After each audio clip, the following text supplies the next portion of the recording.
Praise the lord. ఈ దినమున మనకు అనుగ్రహించబడిన శ్రేష్టమైన యేసయ్య మాట సామెతల గ్రంథం 10వ అధ్యాయం 4వ వచనం. శ్రద్ధ గలవాడు ఐశ్వర్యవంతుడగును. ప్రియమైన వారలారా, దేవుడు మనకు శ్రద్ధ, కృషి మరియు నిబద్ధత అనే 3 గొప్ప వరములను అనుగ్రహించారు. ఈ వాక్యము మనకు ఒక గొప్ప సత్యాన్ని గుర్తు చేస్తుంది. కృషి చేసే మనిషిని దేవుడు ఎప్పుడూ వదిలిపెట్టడు. శ్రద్ధ గలవాడు అంటే తన పనిని చిన్నదిగా చూడనివాడు, ఏ పనినైనా నిబద్ధతతో చేసేవాడు. దేవుడు అలాంటి వారిని ఆశీర్వదిస్తాడు. దేవుడు మనకు ఆశీర్వాదమును ఇవ్వాలనుకుంటున్నాడు. కానీ మనం చేతులు ముడుచుకొని మూలన కూర్చుంటే కాదు గాని చేతులను కదిలించి కష్టపడడం మొదలు పెట్టాలి. అప్పుడు దేవుడు సమృద్ధిగా ఆశీర్వదిస్తాడు.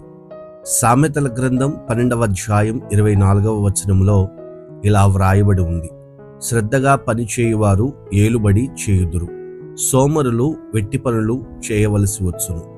అంటే కష్టపడి పని చేసేవాడు తప్పక గొప్పవాడిగా మార్చబడతాడు. మన దేవుడు కష్టపడే వారిని గౌరవించే దేవుడు. ఆయన మన చేతులను ఆశీర్వదించి మన కష్టమునకు తగినటువంటి ప్రతిఫలాన్ని అనుగ్రహిస్తాడు. నీ పని చిన్నదైనా దేవుడు దానిలో నీ నిబద్ధతను చూస్తాడు. నీవు కష్టపడుతున్న కష్టములో నీ శ్రద్ధను గమనిస్తాడు. ఒకరోజు ఆ శ్రమకు తగినటువంటి ప్రతిఫలం ఐశ్వర్యంగాను సమృద్ధిగాను నిన్ను నిలబెట్టబోతుంది. కీర్తనల గ్రంథం 128వ కీర్తన 2వ వచనములో ఇలా వ్రాయబడి ఉంది: నిశ్చయముగా నీవు నీ చేతుల కష్టార్జితము అనుభవించదువు, నీవు ధన్యుడవు, నీకు మేలు కలుగును. దేవుడు నీ కష్టాన్ని వృధా చేయకుండా దానికి తగిన ప్రతిఫలం ఖచ్చితంగా అనుగ్రహించునుగాక. ఈ మాటలు వింటున్న ప్రియ సహోదరుడా, సహోదరి, ఈరోజు దేవుడు నీకు చెప్తూ ఉన్నాడు, శ్రద్ధ గలవాడవై ఉండు. నీవు చేసే పనిని నిజాయితీతో చెయ్యి.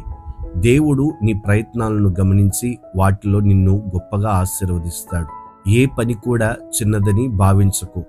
నీవు విశ్వాసముతో కృషితో చేయగా దేవుడు నీకు ఐశ్వర్యము, సమృద్ధి మరియు గౌరవాన్ని అనుగ్రహిస్తాడు. నీ కష్టానికి ఫలితం ఆలస్యం అవుతుందేమో అనిపించినా దేవుడు దానిని మరచిపోడు. ఆయన తగిన సమయమందు నీ కష్టమునకు తగిన ప్రతిఫలాన్ని ఖచ్చితంగా అనుగ్రహిస్తాడు. కాబట్టి ఈరోజు ఒక నిర్ణయం తీసుకో, నేను శ్రద్ధ గలవాడనై ఉంటాను. ప్రార్థన. పరిశుద్ధుడవైన దేవా, మీకు స్తోత్రం చెల్లిస్తూ ఉన్నాం.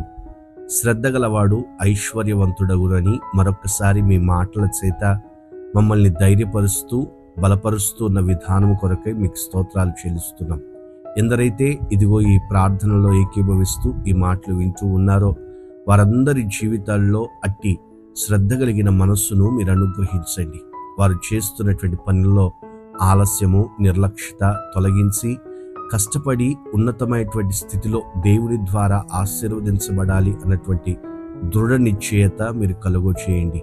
వారి జీవన విధానాలలో ఏది తక్కువ కాకుండా సమృద్ధిగా మీ ఆశీర్వాదాన్ని, వస్తు సామాగ్రిని, సంతోష సమాధానములను అనుగ్రహించి ఫలవంతులుగా చేయమని యేసు నామమున ప్రార్థిస్తున్నాము తండ్రి.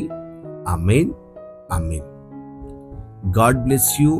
నీవు చేసే ప్రతి పనిలో దేవుడు నీ కష్టమును గుర్తించి నిన్ను ఐశ్వర్యముతోనూ సమృద్ధితోనూ సంతోషముతోనూ నింపునుగాక. ఈ వాక్యము మీ జీవితానికి ఒక గొప్ప ప్రేరేపణ కలుగజేస్తే కష్టపడుతున్న వారికి ఈ మాటలు షేర్ చేయండి. వారు కూడా శ్రద్ధ గలవారై దేవుని ఆశీర్వాదం పొందినట్లుగా సహకరించండి.